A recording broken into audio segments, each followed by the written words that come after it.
Welcome to Kibbe on Liberty. Today we talk with Patrick Byrne, the founding CEO of Overstock.com, about how it is that blockchain is going to save the world.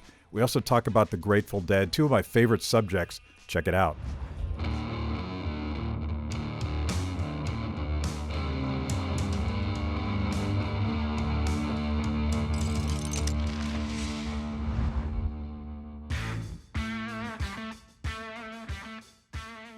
This online, or I may have had it made up. Yeah. Eventually, because I've been wearing them and giving them away. Facebook stalks me, and they know I'm a huge Deadhead, so they sold me a shirt that says "Make America Grateful Again." In fact, I've worn it on this show. Have you? So, I love this. So you got that hat.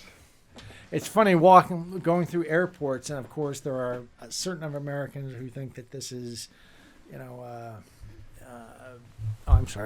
that there are a certain number of Americans who think that wearing red hats is verboten these days. Yeah. And then you see these looks of anger, and then when people are smart enough to look closely, most of them light up. Isn't it? It's totally off track, but this idea that wearing a red hat somehow makes you a bad person. Oh my gosh, the left has just gotten crazy with thought control, and thinking that they can outlaw, that they can prohibit language. For example, NPC. NPC is the most perfect meme ever. Does it hit the nail on the head what NPC is? And the left runs around and says, the same folks who've gone around calling everyone that throwing accusations of racism around like a frisbee for 2 years say, oh, NPC is dehumanizing. It can't be used. And didn't Twitter and other people make it impossible to say? Yeah. Yeah. I can't believe this is happening in the United States of America, and that more people, are not protesting or upset about the corporate distortion of the discourse. Here you go. This is a drinking show, by the way, for those who wish to imbibe. And this is one of my favorite ryes. It's a little bit different, made by Angel's Envy. It's finished in Caribbean rum casks, so it's got sort of a sweeter finish to it. That's nice, because the thing I've always not liked about rye whiskey is that it is a little raw, and being finished sounds good. Cheers. L'chaim. Make America Grateful Again. Right. This isn't a sacred herb kind of. Oh, that's lovely. That's nice? It. That's so nice. That's exactly. They have fixed the problem with rye. Yes. Rye they have fixed the problem with rye. That's delicious. Why don't you give a plug again for this? Yeah, Angel's Envy, finished rye. So if they can fix rye, I feel like we can fix the fundamental problems that have plagued the classical liberal project for the last 2,000 years, property and trust. Mm-hmm. And I want to dig totally into that, but why don't we take a step back and just establish some of your bona fides. You're the founding CEO of Overstock.com, and so sort of a pioneer in e-commerce, and you were the first big commerce company to adopt Bitcoin as a means of payment in 2014. Actually, we were this first small one as well. The very first. The largest company taking Bitcoin at the end of December 2013 that I could find was a diner in Australia of $800,000 per year. Yeah. And people were talking about, gee, maybe in a few years we'll get to a $10 million enterprise, then a couple more years to $100 million, then a couple more years to $1 billion. Well, we stepped forward when the largest company in the world was an $800,000 a year diner, and we, at $1.4 billion, started taking Bitcoin. So we like to think that we may have saved the revolution 5 or 6 or 7 years of adoption. Yeah. Oh, that's important to where you're going, and I want to get into all of these blockchain innovations that you're spending a lot of time and money on. But you're kind of a classical libertarian guy. That framework has been with you since you were like in graduate school or something like that. Actually, since college, I was sending $10 a year to this organization I'd read about in D.C. called Cato. Yeah. So about $10 a year. Yeah. So forever. I like to call myself what Milton did. Milton referred to himself as a small L libertarian, a small R Republican. I'll buy into that. But were you a deadhead or a small L libertarian first? I was a deadhead first. I was a deadhead when I was 10. Yeah. I discovered the Grateful Dead in about 1972, and it's hard to listen to anything else. Yeah. Did you have like an insane collection of shows and stuff like that? I went to several dozen. I have a brother who went to 300 or 400 shows. I wasn't nuts like that, but I went to a couple dozen. Yeah, Terry and I did maybe close to 100. Did you really? It's something close to that, which is funny because I didn't do it as a kid. I did it after I had a job so that I could afford to do it. So we would take vacations and go see like the Boston shows, and they'd play like 8 or 10 at a time. I've seen them in Boston, Yeah. in Portland, Maine, Rhode Island, RFK Studio here, a stadium here a couple times. I was in high school here Okay. in Bethesda, and I Okay. came and saw them. I just watched recently the Grateful Dead documentary. I think it's on Amazon Prime, I hear it's quite good. called Long Strange Trip. I've watched it several times. There's all sorts of stuff in there that I didn't know as someone that was fairly obsessed with the Dead. And one of the things that I didn't appreciate was Jerry Garcia's insistence that he was not in charge of anything. He had a very sort of anarcho-libertarian attitude about the community that loved him and cherished him and followed him, and they were all wanting him to tell them what to do, and he refused to do that, and he was quite insistent on it, and I think it was probably one of the reasons why the community and the business model of the Grateful Dead was so robust. It was leaderless, very much in the sense a model for what I would later sort of apply to some of my Tea Party stuff that I was doing. Spontaneous order. Well, the real thinking, the origin of the Grateful Dead is quite interesting. Do you know the story? No. There was this wrestler from up north who just missed the Olympics. So, and in the early 60s, making the 60 Olympics. So he moved down to Stanford and started a degree in creative writing. And he was working in he was living on Sand Hill Road. His name was Ken Kesey. And he was living on Sand Hill Road and going to Stanford, doing a master's in creative writing, working in the Menlo Park VA hospital in the psych ward.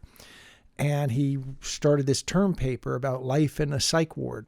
He became swept up in some experiments called MK Ultra. MK Ultra were the CIA Army experiments where they fed LSD to people. Give you $10, sit in a padded room in the Menlo Park VA hospital, do LSD, tell us what you see. So this guy started taking part in it. And he had, in one of his dreams, he had this idea of retelling the story that he was trying to tell, the creative writing story, from the point of view of a giant Indian. And that became the book, One Flew Over the Cuckoo's Nest. And he made so much money off that, it was his first novel, that he bought a farm over the hill in Woodside, and it became a commune. And Ken Kesey lived there, lots of other people, and they started having this Palo Alto garage band called the Warlocks come. And they were LSD was legal. They were experimenting with, you'd go into a concert, there'd be a bucket of Kool-Aid at the front. You'd lace with LSD. You'd dip your finger in, lick it. And then they wanted music that was this very surreal music. And this garage band played it for them. And after a few months, they changed their name from the Warlocks to the Grateful Dead. But that's actually Jerry. Bob Weir was a 16-year-old kid in Palo Alto. It all grew out of that, of Ken Kesey. And that became the bridge from the beat movement to the hippie movement, was Ken Kesey and the Grateful Dead. And that was also the creation of acid rock. That's where the expression comes from, because you're putting your hand in, you're dipping your hand in acid and enjoying music that kind of only makes sense to people who are tripping. Yeah, and before that, Jerry was like a banjo player, and Right. so he was a beat guy hanging out in that community, and it transformed into what became Haight-Ashbury and all that stuff. Yeah. That's a cool story. I didn't know all that. And Kesey was very much one of us, and it shows up in his writing. He wrote 2 fabulous novels. He wrote The One Flew Over the Cuckoo's Nest, which is man against the establishment, and the left loves that story. It's consonant with their vision. But he wrote this other book called Sometimes a Great Notion, which is quite, you ever hear that? Yeah, I've heard of it. I haven't read it. Yeah, professors never teach that one because it's one much more open. It's about man standing up to society, to social pressure, to his neighbors and such, and it's not at all consistent with a lefty view.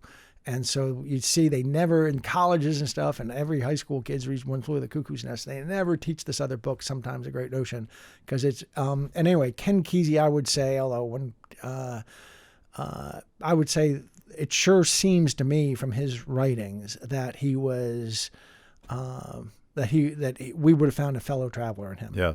Did you ever get to know John Perry Barlow? I had dinner with him a couple times back 18 years ago when I moved to Salt Lake City. Fabulous guy, inventive guy. I didn't like what he did after 9/11, and I have to say I never had anything to do with him again after that. Do you know what he did after 9/11? No.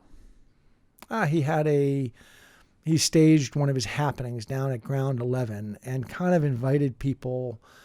I guess he was saying, who knows what he was saying, but I didn't think it was immediately after 9/11. So you thought it was disrespectful? It was very disrespectful to the dead of 9/11. Yeah. And a lot of people, he lost a lot of friends there.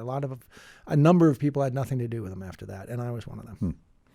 So let's pivot. As much I could actually spend 2 hours talking about the Grateful Dead, and I think that would be We'd both the enjoy best it. show ever.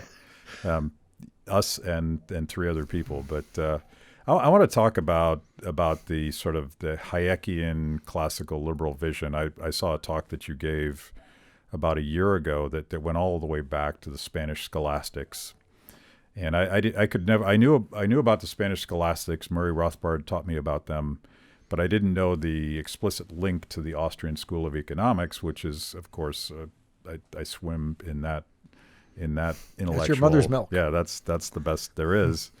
And it applies directly to everything we're seeing happening with technology and blockchain, and how order might spontaneously emerge if we can solve the problem of trust. The problem that we have always had has been about trust. Like, how do you know that the person that you're dealing with is going to treat you fairly? And part and parcel of that is how do you know that your property will be protected through that whole transactional process? Well, and you brought up, the liberal tradition, or the classical liberal tradition, which I just call liberalism. I'm tired of apologizing. It's about time we claim our word back. Yeah, we got to steal that word back. Yeah. I do take to calling myself pro-freedom, which ticks off some of my lefty friends. And I always point out to them, look, you call yourself progressive. If you can steal the word progress, I get to steal the word freedom. The liberal tradition believes in rule of law, rule of not rule by men, but rule of law. Well, if you have rule of law, you're only going to be as good as your institutions. Your institutions are what create rule of law. And there's our long history of failure, and the reason for the failure was given in Federalist Number 10. Shall I go? Am I going? No. This is Federalist Number 10. Our Madison in that case was writing. John Jay Madison and Hamilton were writing essays to try to convince their American fellow citizens to endorse and approve this new Constitution. And Federalist Number 10 has this very interesting statement where it says, we studied all the previous attempts at democracy, ancient and modern. We looked at what made them fail. We designed this Constitution to make it immune to those forms of failure. Unfortunately, there's one form of failure we didn't figure out how to fix, and it's the most common. It brings down democracy more than any other. And that is what we would call capture or special interest, what they called faction. But that's and they knew they hadn't fixed that problem, the problem of capture, the problem of regulatory capture and deeper capture, that intense concentrated private interests in society capture these institutions that you and I are all counting on to create fair, neutral rule of law. And it gets captured. It's kind of there's an intersection between our way of thinking and Marxism. Marxism, of course, that's how Marx saw the world. And Like I had one of my progressive friends on this show, and we we argue and debate about power. He's more worried about concentrated corporate power, and I'm more worried about concentrated government power. But there's, properly understood, regulatory capture and how it is that special interests can hijack the process and game the system and rig it against the rest of us, should be something that honest people on the left and the right and libertarians could actually agree on, because you see it play out. You're a huge critic of Wall Street gaming the system. Sometimes you sound more like Occupy Wall Street than a Republican. Well, I sometimes I kind of was a one-man Occupy Wall Street from 04 to 08. Before it was cool. Before it was cool, and then everyone else showed up. Yeah. Yeah. So what do you want me to respond to out of all that? I don't know. That point. wasn't a question, was Yeah, it? They yell at me because I don't ask questions. But I think I'm happy to sit and drink rye with you. I'm just curious. We're at this process where Republicans have always said that they're for limited government and that they're for free enterprise, and Democrats have always said that they're for the people. But the political outcomes seem to entrench power of special interests, and it's James Madison's worst nightmare. And I feel like if the world ends today, we have to say, representative democracy failed because of those concentrated interests. It wouldn't be an easy. 20 years ago, people thought history had ended because it had become clear that representative democracy was the only thing that worked. And now, so something definitely has gone wrong in the last 20, 30 years with us. Yeah. But the counter-revolution is something that John Perry Barlow referenced in the 1990s, the revolution of the internet and the democratization of knowledge and the ability of people to find stuff out. And this is long before blockchain and Bitcoin. And he had sort of this romantic idea. Information needs to be free, or that we all had the right to know, and it wasn't a positive right. It was the ability to go out and find stuff out. And I feel like the Tea Party and the Ron Paul movement, Bernie Sanders, even Donald Trump, are all part of this process of political disintermediation, where we don't neatly fit into one or two boxes that was decided behind closed doors by some shady power. Right. But we're not there yet. If anything, it feels like things have gotten worse because of democratization. It feels like everything's clickbait and silos and people sort of angry at each other. But you would argue that blockchain is the solution to all of this. Blockchain may, in fact, be a solution to all this. It may, in fact, be. Yeah. Let's before we get into that, because you've made a major investment in a lot of startup technologies that could be fundamentally transformational. But let's assume that everybody listening to this has at best simple understanding of blockchain and Bitcoin. So explain to people what that is and how this technology solves the problem we referenced earlier about questions of property rights and trust. I will do so. First, let me give you a response to your friend who believes that we need strong, muscular government to stand up to muscular corporations. Ask your friend what happens when that strong, muscular government becomes a wholly owned subsidiary of Goldman Sachs. Yeah. Now you got the worst of both worlds. And that's what happens. Oh, yes, exactly. Yeah, so that's what happens, and that's what happened, and so forth. How will blockchain fix that? Because now we have these institutions that, as strangers want to engage in consensual exchange, we can't trust each other, so we each just trust the institution. We trust the land titling office. We trust the Mint. We trust the Visa card company. We trust Airbnb. We trust Uber. These are all just institutions that let strangers do something together. Well, those institutions have, over time, the middle man who injects that trust, they have a way of extracting more and more over time and becoming predators, perhaps. Blockchain lets us re-architect this whole system. All we need is a ledger. And so imagine there's a magic ledger like your granddad ran his hardware stores out of. And it's magic because it is, first, there are copies of it all over the world. And when you change it one place, it instantly changes everywhere else.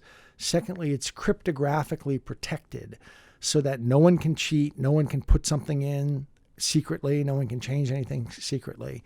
Well, if you had such a system, if you had such a magic ledger, you could recreate all kinds of social processes which currently depend on that third-party institution for us to trust. And instead, we can have a ledger that becomes the object of our trust, and we know that mathematics is keeping it right. So it isn't something that the bad guys can capture. So if the Achilles heel, as we've been discussing, if the Achilles heel of liberalism is our dependence on these institutions, and those institutions are capturable by removing things to the blockchain, and to these magic ledgers, you vastly reduce the scope for the predators to rent seek on society. You can fire the middleman. Yeah. Get rid of the middleman. My whole life. Yeah. It's my motto. You get rid of the middleman and Overstock, all of the unintended consequences of, and Madison was worried about this. You give government that much power and it's going to turn into something else, regardless of your best intentions. Yeah, I used to think that there might be exceptions to that. I used to think that, for example, we probably differ a little bit on national security. I'm actually a big national security guy. I think that the world is a very dangerous place, and what we have in the United States is very special, and we have to be. I'm very serious about national defense, and I've always seen national security as outside, and the people involved as outside the general hue and fray of politics. It's getting harder and harder to believe in that vision of our national security apparatus, and I'm really sad about that. Yeah, well, the dilemma for, like, if you're a constitutional conservative or a libertarian, the dilemma for us is that we understand government failure, and we understand how power corrupts, and it happens perhaps especially in these functions that are so vital. So you get a situation where the decisions made by the military actors, the national defense, I call it the military-industrial complex, but that's more of a pejorative way of saying it. They're not necessarily making rational decisions just based on what's good for national defense. They have all these other incentives that they deal with, including regulatory capture with defense contractors and now Silicon Valley. Like there's a lot of problems there that would be at least limited if there was a party that was willing to say, you know what, we should probably be as stingy with our defense dollars as we are with domestic spending. First of all, you mentioned the military. I do not believe the military is the problem in the national defense industry. I think the military, from my interactions with them, and I have them from time to time socially and such around D.C., and I'm also on the Council on Foreign Relations. Don't shoot me, but I'm on the council, and I like the council. So we'll let you stay. I've had a couple decades of interactions with them.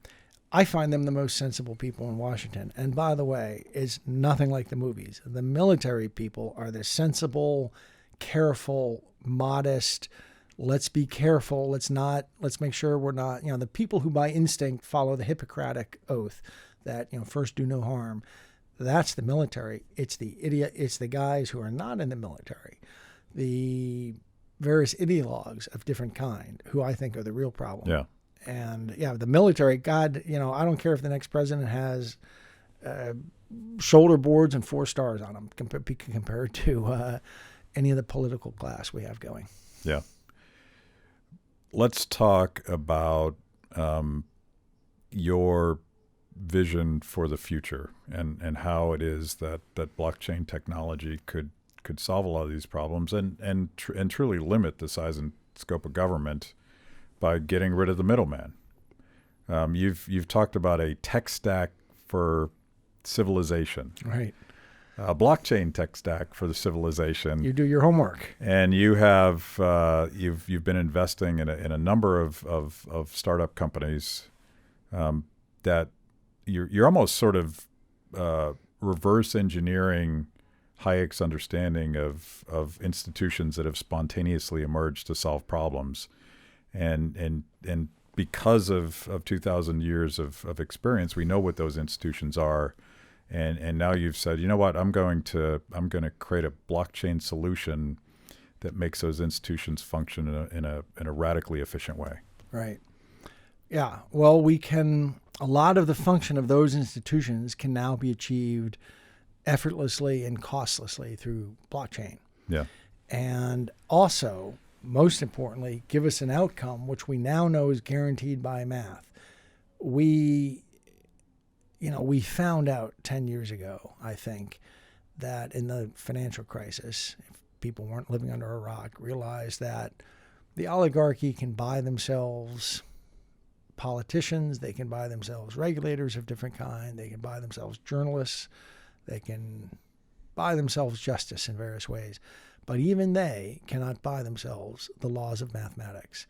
And so by rebuilding these things through cryptographically protected algorithms that execute and such, rather than on institutions that we all depend on to keep honest, I think it'll be a big step forward. Well, there'll be a lot less, who was it? Mark Twain or somebody said, trust everyone but cut the cards.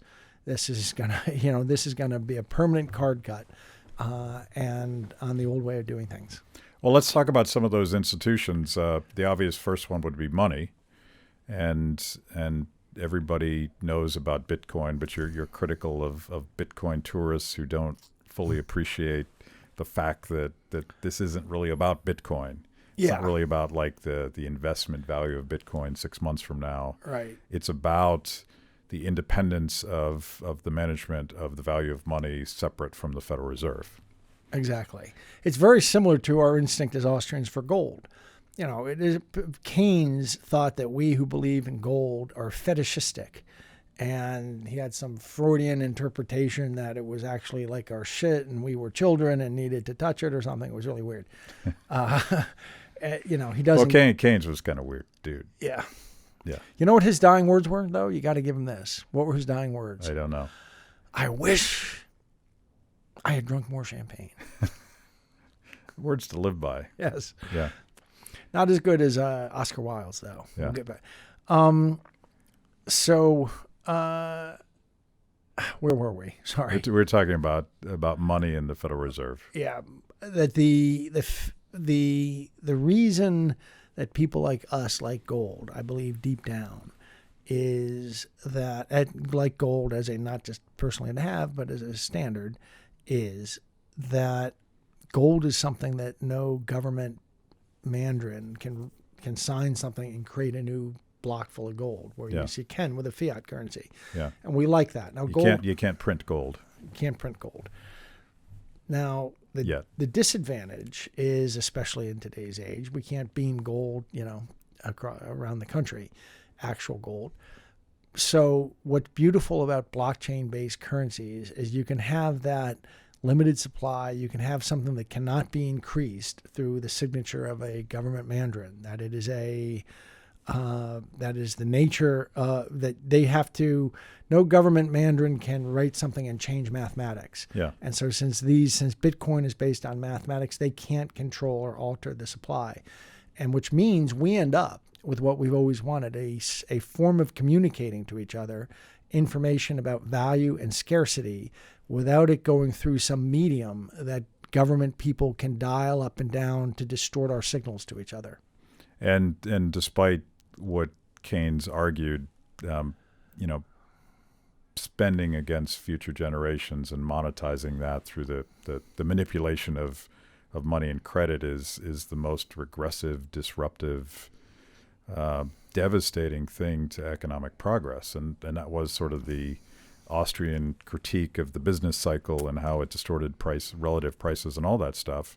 That should be something that our friends on the left would appreciate, going back again to capture, like who controls the process by which we decide that we're going to put all these toxic assets at the Federal Reserve. it's insiders. It Right. sure as heck wasn't me. As Matt Kibbe said, it's the bailout was rich bankers bailing out rich bankers on your credit card. Yeah. It was a beautiful line. It was true. It's crazy what we did in '08. I believe that when the guy, when a fellow has a cardiac arrest and is on the ground, you got to do something. There was a point in September of 2008 that the financial system had frozen and the government had to step in and guarantee the settlement system. Otherwise, we were in cardiac arrest and everything would have collapsed.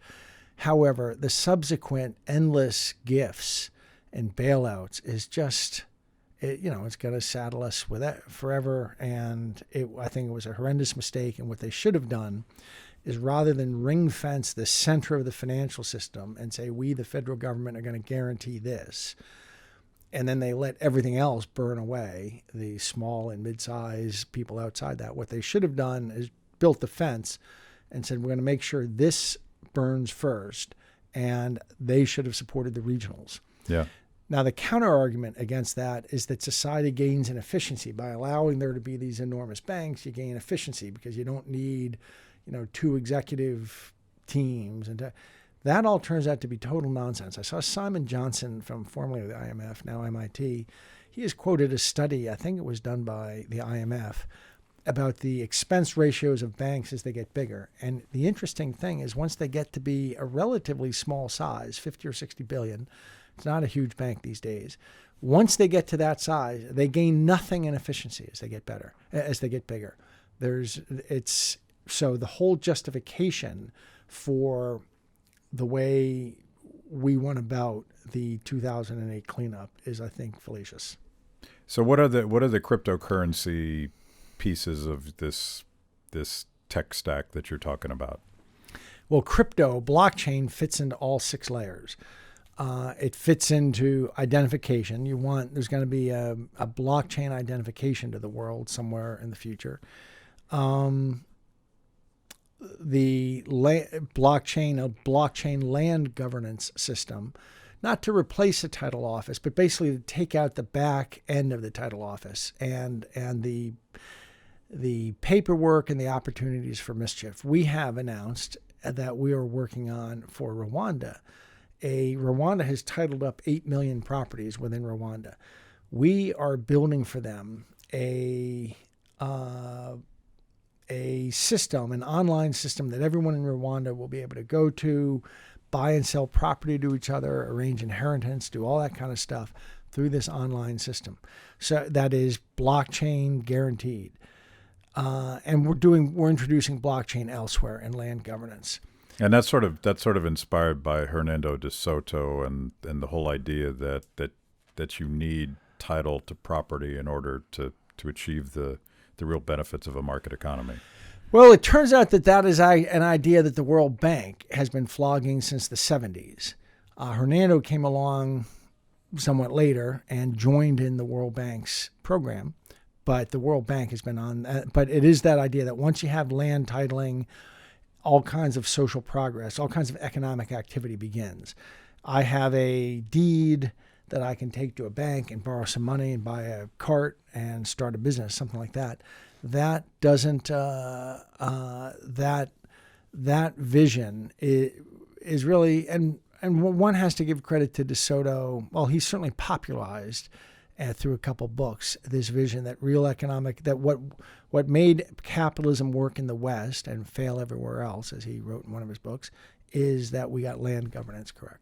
But it's a blockchain solution to the age-old problem of enforcing property rights and assigning property rights. Exactly. And getting rid of all of the corruption. We had Maguette Wade on this show. Oh, I know Maguette. Just a bit ago, and we were talking about a lot of this stuff and how the challenge in Africa is the lack of the rule of law, and property rights are a fundamental part of that. The first step. So you're talking about something that's insanely transformational for places like Rwanda, right? That is all potential, but they don't have those rights right now. Right. We're doing it in Zambia now. We've done 50,000 households. I think we're doing another 250,000. I think that's going to spread across Africa. I have people contacting me. I won't tell you the institutions, but saying, Patrick, when can you get on a plane? I've got 54 nations and 1.8 billion people in Africa waiting for you to get on a plane and bring this stuff. I keep saying, let's finish the products, but once I get the products done, we'll go. I'm going to be going to Bermuda. In fact, I'm thinking there's a wonderful premier there named David Byrne. Quite ironic that because my brother left America 30 years ago, gave up his citizenship and became a Bermudian. Yeah. And he was a guy about politically like I am. And he made the Bermuda elected a left part, a People's Party kind of thing. And my brother ended up working with them very successfully. And it was quite strange. He helped them. He advised them. They made him the head of the chair of the Board of Education of Bermuda. Anyway, my brother, who was like an arch libertarian, he's now passed. Was a wonderful fellow. My favorite human being, frankly. He died a couple of years ago. He had this wonderful relationship with his lefty government of Bermuda, and they did great things. Well, the successor of his partner is a young man named David Byrne, Premier Byrne. And ironically, that he has come to me. So it's my Mark's little brother, me, and the successor. We have formed a partnership, and you may see us in Bermuda to the extent they say that they want it, that we will use Bermuda as a prototype testbed, so to speak. As we are rolling out these products, we're going to be bringing them into Bermuda. I think a country with 60,000 people in it is probably a better place to test these and get them right, rather than take them to a country with 100 million people in it. Yeah. But that 100 million people is right. The countries with 100 million people are calling us and saying, when can you get here? When can you get here? But I'm trying to be responsible. Voting is another piece. Everybody in this town, left, right, and center, is obsessed about voter fraud and limited access to voting, whatever it is. Nobody really trusts the system that we have, and there's good reason not to when you look at things that happen on a regular basis in terms of not counting ballots or stuffing ballots or hanging chads, all that stuff. Have you heard? Have you ever run into the NPCs who, as soon as you bring up voting, they say, well, what's the evidence that there's voter fraud? That's the NPC line that they are taught. Well, because all attempts to gather the evidence and gain and formulate evidence are rabidly fought against. And then they say, but where's the proof that there is something? Well, let me tell you, anyone who's worked in politics, as you have at the grassroots level, people are nuts if they don't think that there's voter fraud. There's so much voter fraud, I believe, on both sides. I think whichever party controls the booth, that, if somebody smudges their finger with ink, they can stand there and do some things with your ballot that make them unreadable and get your ballot rejected. So if they think that you're not in their party, there's anyone if you wear a red hat, you're probably suspect. You're probably, or it could be Republicans doing it too. Except my red hat, I just want to point out, isn't the typical red hat. Right. It's a totally legit hat. It's a legit hat. It's funny. Sometimes I wear one that says "Make Bitcoin Great Again." Yeah. For those of you listening, it says "Make America Grateful Again," and has a little Grateful Dead smiley. Yep. Steal your face. Steal your face. Steely. Well, so I think there's much more voter fraud than people understand is there. And there may be voter intimidation. I think that some of the things are ridiculous. Like, we can't expect people to have a government-issued ID is ridiculous. But anyway, that can all be fixed through blockchain. You're going to have an app on your phone that you vote through. And it is blockchain secure, blockchain guaranteed, biometrically tied to you, so no one can vote your vote. The people who talk about voter suppression, i.e. the left, but they don't want to talk about voter fraud, seem to forget that there's really a couple ways I can suppress your vote. One is I keep you away from the voting booth because I do things like, these crazy things that they used to do in the Jim Crow South to keep black people away from the voting booth. You have to recite the Constitution word for word, backwards or something. But there's another way to suppress your vote, and that is let me submit an extra vote, and that offsets your vote. If I do that, if I get to submit a fake vote, I get to suppress your vote just by canceling it out. They don't seem to be very concerned about that kind of voter fraud, or voter suppression, I should say. They don't care at all about that every fake vote suppresses somebody's legitimate vote. So it's just a different kind of suppression. So I think we ought to have no voter suppression and no voter fraud, and we can achieve that through an app on your phone. There's a company called Votes that we are backers of that is that has a blockchain voting app for your phone. West Virginia used it last November for the first federal election ever.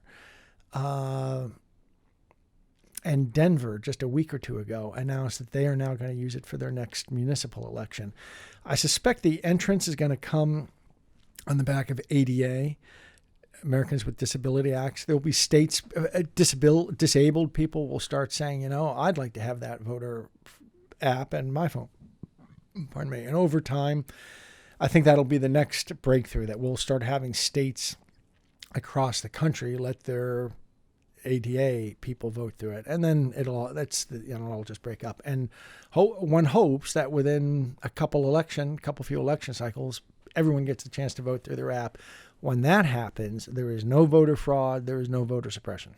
So right now, Nancy Pelosi is pushing this idea, and I think it's just virtue signaling to her base, but she wants 16-year-olds to vote. And I don't know if having 16-year-olds voting is a good idea or a bad idea, but I do know that she probably only wants that because she thinks that would produce more Democrat votes in the short run. So that the trade-off for both parties is if you make it easier for people to vote, you'll probably get more voter participation, you'll get more democracy, but there'll be fewer dead people voting, and there'll be people voting only once. And presumably only people that are qualified to vote get to vote. So it's kind of a wash, and I wonder how the two parties sort of react to the idea of making it easy and honest for everyone to cast a vote. My impression is the Democrats want it easy and the Republicans want it honest. Yeah. So we can do both. Yeah. And it's probably a wash in terms of the short-term political consequences. Political scientists say that the people who don't vote split about the same proportion as the people who do. So it isn't like there's that it was going to radically change results, and it's going to bring in a bunch of Republicans who have never voted before, Democrats who don't normally vote. It's not going to do that. It is going to be interesting. My guess is that there's they say that there's a 1% to 2% overvote in America, that if you count the number of people who enter a polling booth and it is X, and you look at how many votes that polling station submits, it's on average 102% of X. Yeah. So I think, and if that 2% is a large amount, the game is not played between the goal lines. It's played between the two 45-yard lines. At the margin. Yeah. And so that's all elections are over that last 10%. If you can steal 2% of the vote, that's a huge edge. Yeah. That'll all come to an end. So it is kind of a question who's going to fight blockchain voting the most. I'll predict that Nicolas Maduro will fight first. And we think about the voting problems we have in this country, but the problem in other countries, particularly in places like Venezuela, where he clearly would not survive a legitimate vote. That's where you have this sort of transformational institution building kind of dynamic for that, I think. Yeah. That may be, I think it is going to happen. Well, I think it's got to happen in the U.S. first for some reason with voting. Maybe it's because we're so identified with democracy. I don't know. I don't know if it's going to, there doesn't seem to be signs to me that it's going to pick up anywhere until it picks up here. And there'll be a few cycles as it keeps picking up and breaking through. But I think it may, one can only speculate. It will eliminate this kind of fraud. It'll eliminate different things. Maybe new kinds of fraud emerge. Maybe people come to your home and hold a gun to your head and make you, I don't know, different things could happen that we're not, maybe all kinds of people who never voted before start voting, but you will end up with voting that more truly reflects the true desires of the people. Now, That's not always. I mean, the true desires of the people can not always. Yeah, we'll be find great. out what that is. Yeah. Yeah, we don't necessarily know. So we've talked about voting, we've talked about money, we've talked about property. The big daddy for you is capital markets, and how capital is traded and how those markets clear. Talk about the blockchain solution for that, because you think that's sort of the linchpin of the whole deal. It is the linchpin, yeah. Capital formation is, where human capital and financial capital meet. It's so important. And capital formation currently runs through, a system that only evolved in the 1970s. And it's a crazy system. And it's because the previous system we had, which was guys running around Wall Street with sacks of stock jobbers running around among brokerages with stock certificates, really seized up by the end of the 1960s. The volume in American exchanges quadrupled. The stock jobbers running around with the bags of certificates couldn't keep up. The industry wanted to go to a direct peer-to-peer settlement system. The government said the technology isn't ready, and they created this other system. It's very arcane. Not going to go into, but it's nothing like people think it is. When you and I, if you sell 100 shares of IBM from your Charles Schwab account and I buy 100 shares, you might imagine that there's one process going on, some certain process by which the shares are moving. No. It's this crazy process that's unlike anything you're imagining. And in that process, there's a great opportunity for mischief, and some of what happened in 2008 was a bubbling to the light of that mischief. It's all in the settlement system. It's not all. A bunch of the mischief is in the settlement system. And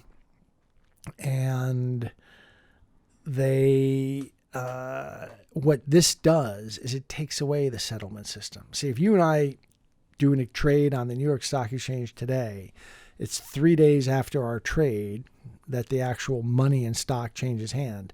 And it does through a completely different system. What blockchain does is let us reunify that settlement and the original trade. And once you unite them, a lot of the opportunity for mischief goes away. So there's that mischief. There's a lot of rents in that mischief. What happens to all that extra money that's sloshing around in the current system? It gets turned into mansions and Lamborghinis in the Hamptons. In fact, there's a very interesting lawsuit that's been filed a year and a half ago by a bunch of pension funds who have figured out basically that the stuff I was saying in 05, 06, 07 was correct. And they have figured it all. And they're filing, I think it's the first $1 trillion suit has been filed against a bunch of these prime brokers who have figured out really a great deal of the revenue of the industry of prime brokerage, which is Goldman and people like that.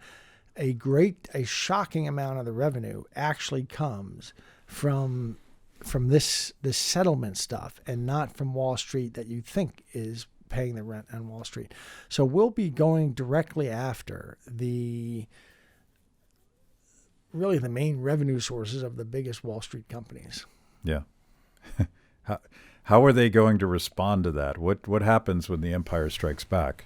Well, 12 years ago, I took on Wall Street, and the SEC came after me with 6 investigations, one after the other. I'm trying to be friends with the SEC these days. Sometimes they make it easy. Sometimes they make it hard. But I became the object of 6 SEC investigations. 3 of them went nowhere, and they had to give us letters that say we drop, which they hate doing. And 3 of them resulted in trivial, and by trivial I mean restatements of the form of 0.04% of revenue or something. I'm just they've never done anything like this. 12 years ago, it was clear that the prime brokers owned the SEC, and when I gave them trouble, they picked up the phone on speed dial, and the SEC came after me. There were individuals at the SEC. What I've never talked about publicly is there were individuals who I understood to be personally short or have personal positions in our stock and hence have incentives to derail us making decisions about our our fate. However, it's a different SEC is how I feel most days. It actually, I can know, this is the truth. The SEC is so much better than it was a decade ago. And I got to say, under George Bush, it was Bush and Chris Cox, and I don't know if he was an ideologue or what, but the SEC was terrible. It is, I must begrudgingly admit, it's a much better organization than it was a decade ago. Not perfect, but significantly better, and I feel significantly better about our country and the state we're in than because of the SEC today versus 10 years ago.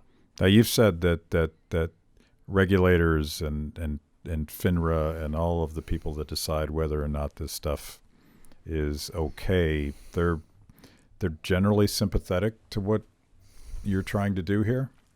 Well, they're not homogeneous, but there are regulators actually, I'm kind of shocked. The SEC they've been actually very professional. There are the people in the regulate and FINRA. I remember a meeting with FINRA, and you can just kind of see the lights go on around the room. It's the people who care about enforcing the rules, like who truly care, and it's the people who care about systemic risk. Both of those kind of people really want blockchain, because blockchain takes away a great deal of systemic risk, and blockchain lets the regulators, you'd be shocked at how, and here I didn't think I would defend the SEC. You'd be shocked. We'll have to edit this part out. Yeah. At how hard it is for them. If they see an illegal trade in the market occur, you would think that they could just call up an exchange and say, who's behind that trade? Yeah. Turns out they can't. They do something called blue sheeting. They issue a blue sheet to the exchange, who's behind that trade, and they try to trace it. But the trades disappear into this mist of netting and pre-netting and slicing and dicing. After 2008, Congress mandated to the SEC, you have to develop a consolidated audit trail, CAT. I think they allocated $500 million for it or something. Last I checked, 10 years had gone by and over $1 billion had been spent, and they had gotten nowhere whatsoever. You switch to a blockchain capital market, and that consolidated audit trail just falls out for free. We can give the SEC a window into the market at the atomic level of the market and understand every trade, no netting, pre-netting, et cetera. So it really solves the problems for the people who want to enforce the rules. And there are many at the SEC. That may surprise you to know. And it's great for people who care about systemic risk. So all of these things in this tech stack are pretty radically transformational, and you seem sort of you seem particularly driven to like get to the point where this stuff is operational. Was it at all driven by your frustration with politics as normal and seeing that the systems themselves could not be reformed? Like, we're never going to end the Fed. We got $22 trillion in debt. The debt for last month, February, was $234 billion. For 1 month. 1 month. I'm old enough to remember when that was an annual deficit and it was a problem. Well, I'm old enough to remember when we had a balanced budget. Yeah. Well, the late 60s and briefly under Clinton. Yeah. So clearly the systems that Madison was worried about are not functioning. But you're saying just do an end run around all that. Right. Yeah, just hack it. Hit the thing and shoot the thing in the head and start again with an alternative that's simpler, cleaner, incorruptible, far cheaper. You know, it takes a lot of people who currently have their snout in your pension funds, and it ruins their day. Yeah. But that's... Well, that's what I'm wondering. I'm wondering about the blowback. Yeah, I think it's immense. Well, what I'm afraid of is that I'm afraid of powerful, concentrated forces who do have friends at the SEC who want to get me shut down. And I guess I've tried to be a great citizen for the last few years and say nice things about the SEC. You have no idea how much I've been over and tried to help. And I'm disappointed to discover that I do think that there are powerful, concentrated forces who probably have a bigger voice than they should within the SEC and are trying to get the SEC to do things regarding me and my projects and my progress that I wish they didn't. So there may be some sort of, I think there's a Götterdämmerung coming of kind in our society. You know what I mean? Yeah. You know, the Ragnarok, the great twilight, the battle of the gods at the end of history. I think there's something like that coming where either we liberate our country or we lose it for good. Yeah. So that, I believe that too, which is why I do some of the stuff that I do. But I'm an optimist about it. I think there's something really cool that's about to happen, and it's probably not through normal political channels. It's got to be this other thing. It's got to be people and innovation. And one of my friends calls it permissionless innovation, Mm-hmm. a way that you might just fix things for yourself. In Africa, for instance, could we just go ahead and do it, even though we can't actually fix the political institutions per se? Well, I want to move to Africa. I think that I'm probably going to be getting a house or a compound in Africa. Have you heard of a fellow named Akon? No. There's a fellow named Akon who is quite a good guy, Senegalese American. I've gotten to know some. He's coming out to see me next week.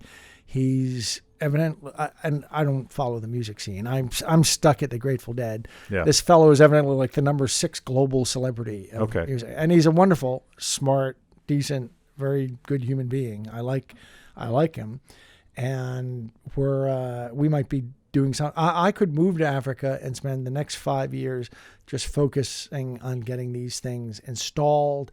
I think we can lift billions of people out of poverty in 5 years if I can get the feds off my back and get things going.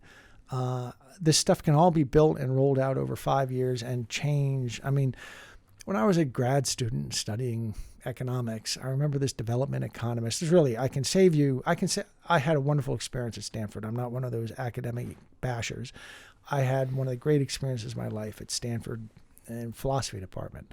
And I got my PhD, but I did all this development economics. And there, I remember this woman, a professor, talking about how many tens of millions of, this is about 1980 something, early 80s, mid 80s, how many tens of millions of tons of copper it was going to take to wire up India. So every home and every hut and every village had a phone. Well, it was like 50 million tons of copper, I seem to remember was the calculation. Well, and cell phones came along and they just leapfrogged that whole step. Same thing's going to happen with institutions. For 70 years, we've been telling the developing world, copy our institutions, copy our Wall Street, copy our Citibank, copy our SEC, copy all these institutions. They can actually now, that's like telling them, put in millions of copper wire phones. They can jump. We have a blockchain central bank. Now, a pure such as you, it will say, I'm consorting with the devil. Why do a blockchain central? Why do any central bank? But as long, that's one. Let's get the the camel's nose under the tent. We have a blockchain central bank now. We just announced a deal with the Eastern Caribbean Central Bank, and we can go in with a laptop, tell the central banker, here's how you now issue currency on the blockchain. Everyone in the country just downloads a free app on their phone, and suddenly you have leapfrogged, I guess, and have the best financial system in the world, a frictionless electronic financial system. We could go to Venezuela, and I hope we do when that place collapses. And it's so sad, so sad. It's so sad what's happening in Venezuela. It kills me. We could go there and implement this system, and in 6 hours, when their financial system collapses, as it will, we could go in with a laptop and this system, everybody download a free app, and suddenly they would have the most advanced financial system in the world. And the central banker could control his currency and surveil we get better economic stats than anything currently going. In addition, imagine you have that world, and then everyone just downloads another app, which is another free app, which is a peer-to-peer lending app. You would now have a situation where poor people could actually save and share money, loan money, all this kind of borrow money, all through apps, with no Citibank, with no institutions, no copying of the American system. It would just be a matter of some free apps they download on the phone and a single laptop sitting in the central bank, where when the guy wants to print more money, it's typing some things in and it gets spit out on the blockchain. We could save. I mean, I feel like I'm in this rush against time, because there are countries which totally collapsing countries, those failed states like Venezuela and others around the world, where there are muted conversations going between us already about this possibility. We are within a month or two from being able to do what I just said: go into a Zimbabwe, or go into a Syria and say, here's your thing, tell everyone in the country you just download this app, and suddenly your old country's running again. It's going to be great. I've probably said this 3 times. It's transformational. Yeah. Final question, and then we'll drink more off camera. Okay. You don't have anything to smoke, do you, Matt? Well, we'll see. House, probably. We'll see. What are the rules on that in D.C.? Oh, it's convoluted. Recreational marijuana, you're allowed to smoke marijuana, but you can't buy it. And we have medical marijuana, but it's But a you very can't sell it. You can't sell it. Can't buy it. You can grow it. Oh, you can. Well, and there may be a grow room downstairs from the studio. I'm not sure. I won't ask. Yeah, don't ask, don't tell. And this is actually related. You may not know this, but both of us are cancer survivors. I did not know about Mazel Tov. And you first had cancer in your 20s. I waited till my 30s.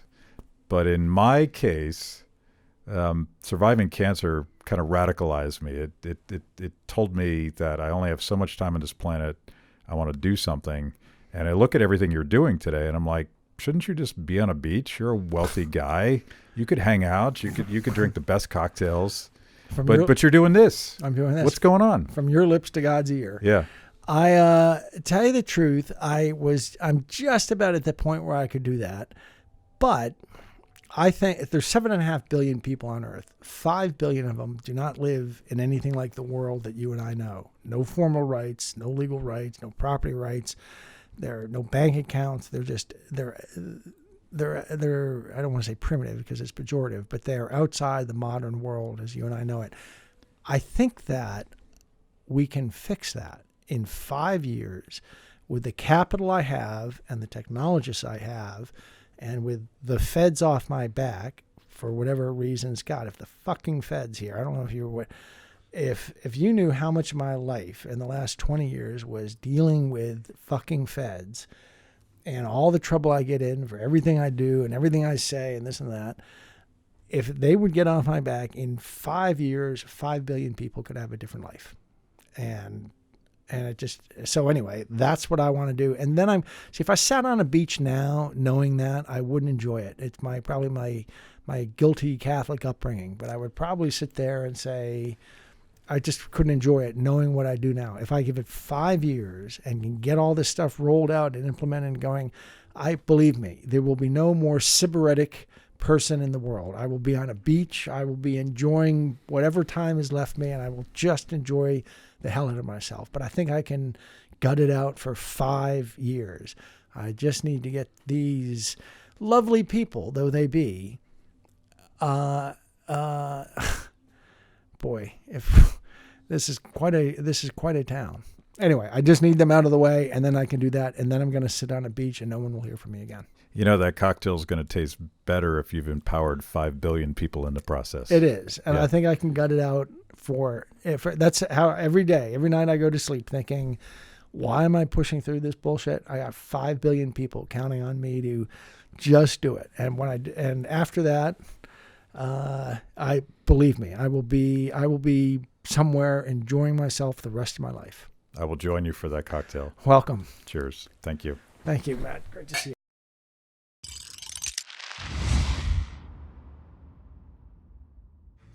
Thanks for watching Kibbe on Liberty. By now, you know this is the most important event of your week. So make sure you subscribe on YouTube, Click the little bell so you get notifications. Kibbe on Liberty, mostly honest conversations with mostly interesting people.